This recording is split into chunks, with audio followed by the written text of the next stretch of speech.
Hello বন্ধুরা, বর্ধমান বিশ্ববিদ্যালয়ের fifth semester general বিভাগে অর্থাৎ পাস করেছি হিস্ট্রি এসএসসি 3-র ইন্ট্রোডাকশন টু আর্কিওলজির যে 2019 সালের প্রিভিয়াস ইয়ারের কোশ্চেন পেপারে যে 2 নম্বরের প্রশ্নগুলো রয়েছে এবং 2022 সালের প্রিভিয়াস ইয়ারের কোশ্চেন পেপারে যে 2 নম্বরের প্রশ্নগুলো রয়েছে সেই 2 নম্বরের প্রশ্নগুলো এবং উত্তর সহ আপনাদেরকে এই ভিডিওটির মাধ্যমে দেব। তো বন্ধুরা, আপনারা অবশ্যই এই 2 নম্বরের প্রশ্নগুলো খাতায় লিখে পড়বেন, কেননা আপনাদের যে এক্সটার্নাল এক্সামিনেশনটা হবে, যে ফাইনাল পরীক্ষাটা হবে, সেখানে কিন্তু অনেক কমন আসতে পারে। তো বন্ধুরা, আপনাদের কাছে একটা রিকোয়েস্ট করব, অনেক পরিশ্রম করে বিভিন্ন জায়গা থেকে এই প্রিভিয়াস ইয়ারের কোশ্চেন পেপারগুলো সংগ্রহ করে এই ভিডিওটি তৈরি করেছি। তাই আপনাদেরকে বলবো চ্যানেলটিকে সাবস্ক্রাইব করবেন এবং ভিডিওটিতে একটি লাইক দিবেন। আর যদি আপনাদের বন্ধুরা এই আর্কিওলজি আর ইন্ট্রোডাকশন টু আর্কিওলজি এই এসএসসি 3 পেপারটা নিয়ে থাকে, তাদেরকেও এই প্রশ্নের উত্তরগুলি শেয়ার করে তাদেরকেও পড়ার একটা সুযোগ করে দিন। তো বন্ধুরা, চলুন দেরি না করে আপনাদেরকে প্রথমে 2022 সালের যে প্রিভিয়াস ইয়ারের কোশ্চেন পেপারে যে 2 নম্বরের প্রশ্নগুলো আছে, সেই প্রশ্নগুলো আপনাদেরকে প্রথমে দেখাচ্ছি। দেখুন, প্রথম প্রশ্নটা আছে। তো বন্ধুরা, আমি একটু আস্তেই বলবো, আপনারা সাথে লিখে নেওয়ার চেষ্টা করবেন, কিংবা ভিডিওটি মাঝে দাঁড় করিয়ে খাতার মধ্যে লিখে নেওয়ার চেষ্টা করবেন।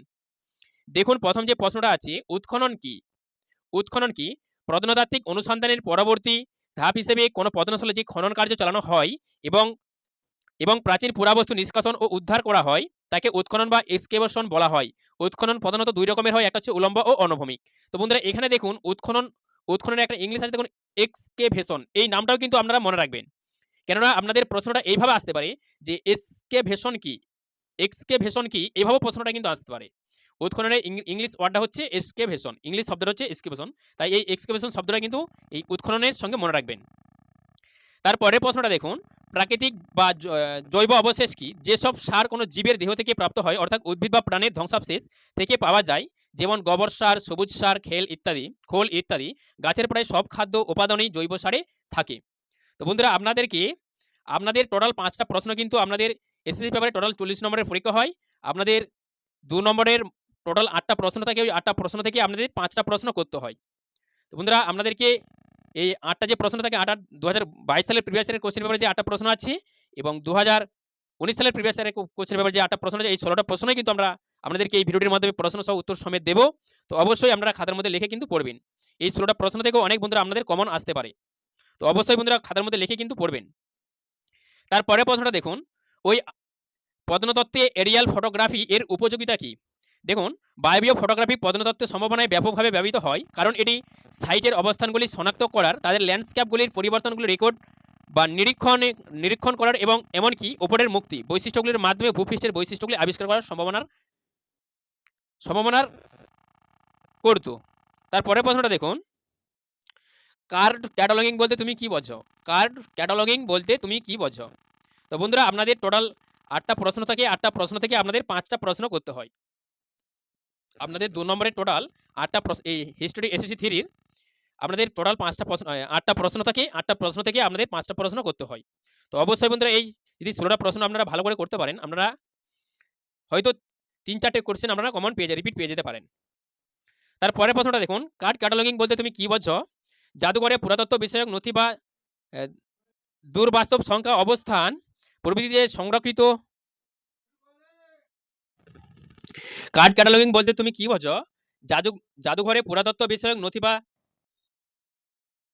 দুবাস্তুর সংখ্যা, অবস্থান প্রভৃতি যে সংরক্ষিত হওয়ার রেকর্ড রয়েছে, তাকে বলা হয় কার্ড ক্যাটালগিং। জাদুঘরে এই সম্পর্কে একটি ঘোষণাপত্র, নির্দেশক বা লোকেশন কার্ড পূরণ বা স্বাক্ষর করার বিধান রয়েছে। তার পরের প্রশ্নটা বন্ধুরা, আপনারা একটু খাতার মধ্যে বই থেকে দেখে নেওয়ার চেষ্টা করবেন। এখানে দেখুন, কখন বা কার দ্বারা কর্পাস ইনস্ক্রিপশনাম ইন্ডিকেরাম এর প্রথম খণ্ড প্রকাশিত হয়? দেখুন, 1870 সালে আলেকজান্ডার কানিংহাম ভারতীয় প্রত্নতত্ত্ব বিভাগের নির্দেশক রূপে নিযুক্ত হন। 1870 সালে আলেকজান্ডার কানিংহাম ভারতীয় প্রত্নতত্ত্ব বিভাগের নির্দেশক রূপে নিযুক্ত হন। তার লেখা একটি গ্রন্থ হল কর্পাস ইনস্ক্রিপশনাম ইন্ডিকেরাম। তার পরের প্রশ্নটা দেখুন, ভারতের প্রত্নতাত্ত্বিক নিরীক্ষণের প্রথম ভারতীয় ডিরেক্টর জেনারেল কে? তিনি হরপ্পা সভ্যতার যে প্রত্নগুলি আবিষ্কার করেছিলেন তার নাম লেখো। ভারতের প্রত্নতাত্ত্বিক নিরীক্ষণের প্রথম ভারতীয় ডিরেক্টর জেনারেল কে? তিনি হরপ্পা সভ্যতার যে প্রত্নস্থলগুলি আবিষ্কার করেছিলেন তার নাম লেখো। দয়ারাম সাহিনী 1931 খ্রিস্টাব্দে প্রথম ভারতীয় হিসাবে আর্কিওলজিক্যাল সার্ভে অফ ইন্ডিয়ার ডিরেক্টর জেনারেল পদে নিযুক্ত হন। তিনি 1921 সালে হরপ্পা নগরে খননের জন্য মার্শালকে সহায়তা করেন। কর্মজীবনে 1911 থেকে 1912 সালে তিনি লখনৌ মিউজিয়ামের কিউরেটর হিসাবে কর্মরত ছিলেন। তো অবশ্যই বন্ধুরা আমরা খাতার মধ্যে এই প্রশ্ন এবং উত্তর সহ খাতার মধ্যে লিখে পড়বেন। তারপরে প্রশ্নটা দেখুন, দাক্ষিণাত্যের যে কোনো দুটি পর্যটনস্থলের নাম লেখো। এই প্রশ্নটা বন্ধুরা আপনারা বই থেকে দেখানোর চেষ্টা করবেন। দাক্ষিণাত্যের যে কোনো দুটি পর্যটনস্থলের নাম, এটা আমার ঠিক মনে পড়ছে না। দাক্ষিণাত্যের দুটি পর্যটনস্থল হতে পারে আমাদের যে দাইমাবাদ, কাইকোবাদ, এই যে ছিল না, এগুলো হতে পারে। দাইমাবাদ, কাইকোবাদ আমার ঠিক মনে নেই বন্ধুরা, আপনারা বই থেকে দেখে নেওয়ার চেষ্টা করবেন। তারপরে প্রশ্নটা দেখুন, 2019 সালের প্রিভিয়াস ইয়ারের প্রশ্নটা দেখুন, যে প্রশ্নগুলো ছিল। প্রত্নতত্ত্ব বলতে কি বোঝো? বাংলা প্রত্নতত্ত্ব শব্দটি প্রত্নম ও তত্ত্ব ধাতু দুটির সমন্বয়ে সৃষ্ট, যার অর্থ পুরাতন বিষয়ক জ্ঞান। প্রচলিত ধারণার বস্তুগত নিদর্শনের ভিত্তিতে অতীত পুনর্নির্মাণ করার বিজ্ঞানকে প্রত্নতত্ত্ব বা পুরাতত্ত্ব বলে চিহ্নিত করা হয়। প্রত্নতত্ত্বের বিশেষত্ব হলো এটি কেবল বস্তুগত নিদর্শন অর্থাৎ প্রামাণ্য তথ্য নিয়ে কাজ করে এবং তার সাথে মানুষের জীবনধারার সম্পর্ক নির্ণয় করে। হোমো ইরেক্টাস বলতে কাদের বলা হয়? হোমো ইরেক্টাস প্রজাতির সদস্যদের কেউ ইরেক্ট বলা হয়। হোমো ইরেক্টাস প্রজাতির সদস্যদেরকেই ইরেক্ট বলা হয়। তারা ছিল মাঝারি উচ্চতার মানুষ এবং দুই পায়ে সোজা হয়ে হাঁটতে পারত।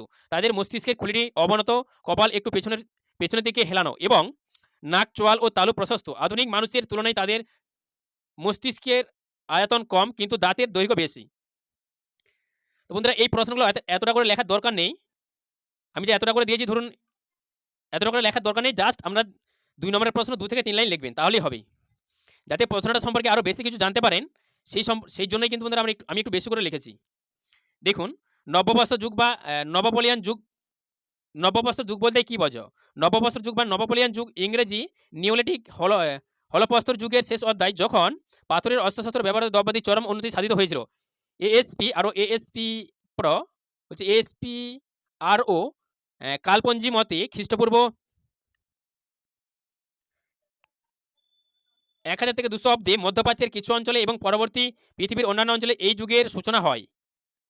তারপরের প্রশ্নটা দেখুন, প্রত্নস্থল বলতে কী বোঝো? বস্তুগত নিদর্শনের ধারণার মাধ্যমে মানব সংস্কৃতি নির্ণয় এবং স্বতন্ত্র সাংস্কৃতিক অঞ্চলকে প্রাচীন উপজাতি বসতি এলাকারূপে চিহ্নিত করা হয়, তাকে প্রত্নস্থল বলে চিহ্নিত করা হয়।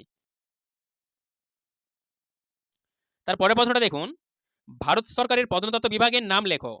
আমাদের ভারত সরকারের প্রত্নতত্ত্ব বিভাগের নাম লেখো। ভারতীয় পুরাতত্ত্ব সর্বেক্ষণ ভারতীয় সংস্কৃতি মন্ত্রকের অধীনস্থ একটি সরকারি সংস্থা, যার কাজ হলো পুরাতত্ত্ব বিষয়ে